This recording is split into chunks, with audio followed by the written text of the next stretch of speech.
at Ismina Miento, of course, si Shirley, na sumama sa atin dito. And of course, ang ating mga political science students from first year to fourth year, nandito po sila. And of course, ang main organizer, si Miss Sinovia, ang presidente, kasama ang kanyang mga kasama sa TNPS. Of course, si Sheila sa Pasqua. At nandito rin si Mariel, ang presidente na Council of Arts and Sciences Council. Okay, so maraming salamat po sa kanila.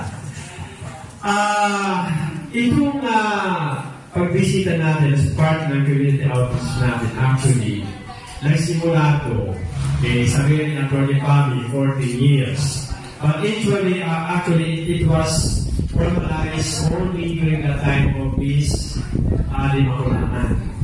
At asahan niyo po na this will be a year-based celebration together with, of course, the organization of Sir Rene Calandria.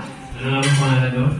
Yung organization niya, yung Veterans Family, kasama niya partner. And of course, ang Council of Arts and Sciences, ang Political Science Department, tulong-tulong po tayo na mabigyan natin ng kahit pa paano ng kunting katuwaan, kaligayahan ang ating mga kasama na nandito sa Little Angels Home Incorporated. Of course, sa mga sisters natin. Sister, maraming salamat po sa pagkalinga sa mga batang ito.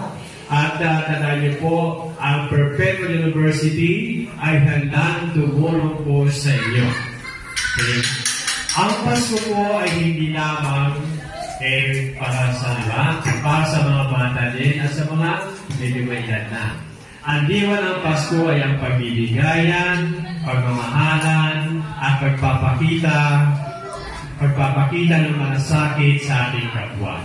Nawa ang Pasko natin ay maging masaya at kahit na may mga pagsubok tayong dinadaanan, kumapit lang po tayo sa dakilang lumikha sapagkat siya lamang ang magbibigay sa atin ng kalinwagan. Muli, maraming salamat po sa ngalan po ng aming dekana, Gina si Dr. Darlene Managwas.